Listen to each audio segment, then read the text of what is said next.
But remember that true humility is not an outward show, but it comes from our hearts.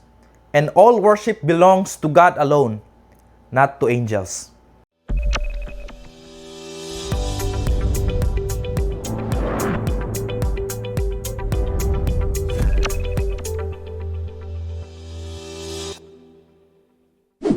Hi there, and welcome to our daily manna. I have a question for you. Have you ever met someone who always seems to have a special spiritual story? They say, an angel spoke to me. I had a vision from God. And also they say, I feel a special power that others don't have. And when you hear this story or this kind of thoughts, do you sometimes feel a little less spiritual? Like you're missing something? It can feel like a contest to see who has the best experience. And you know what? This kind of showy faith is exactly what Paul was warning the believers in Colossae about. Some people were pretending to be super spiritual, but their hearts were far from God. They were not connected to Christ, the true source of life.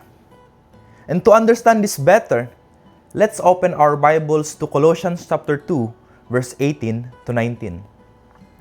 The word says, "Let no one keep defrauding you of your prize by delighting in self-abasement and worship of the angels, taking his stand on visions he has seen, inflated without cause by his fleshly mind, and not holding fast to the head, from whom the entire body, being supplied and held together by joints and ligaments, grows with a growth which is from God."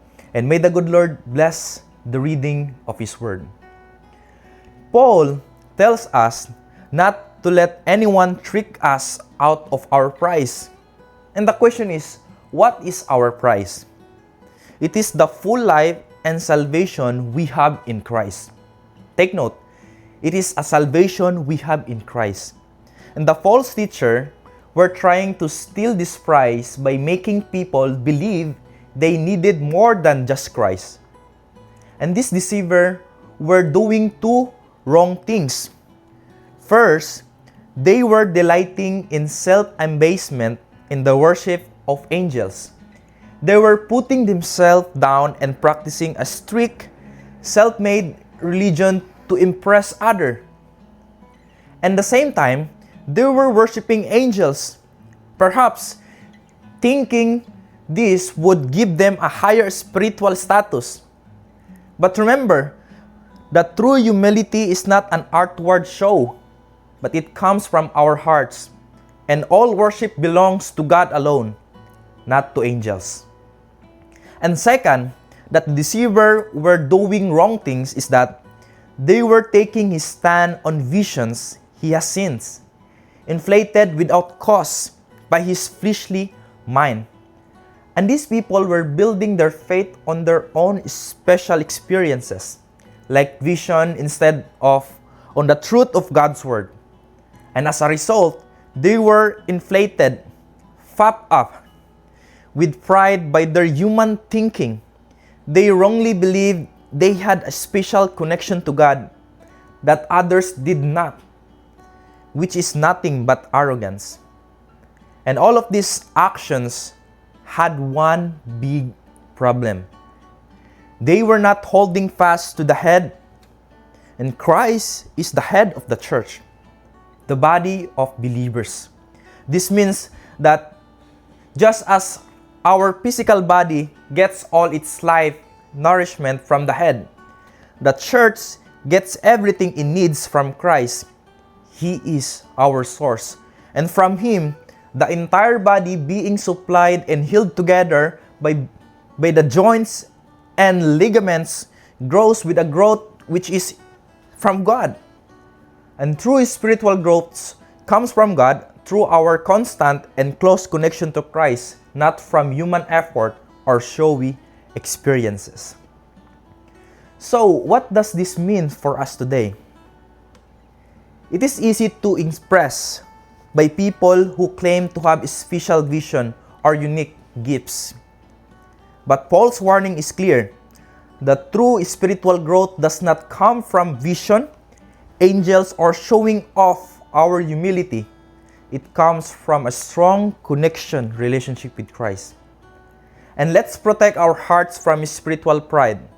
The moment we start to think, I am more spiritual because of this, we are becoming puffed up and moving away from the head. And remember, our true prize is not a public show of faith. Our prize is Christ Himself. And brothers and sisters in the Lord, let's hold tightly to the head, in which is our Lord Jesus Christ. And let us not anyone tricks us out of our prize. Our growth is a gift from God, and it comes from being rooted in Him, not from what we see or do. We are the body. He is the head. As long as we are connected to Him, we have everything we need. Let's bow down. Lord, we thank You for this privilege and opportunity, O God, to listen upon Your word.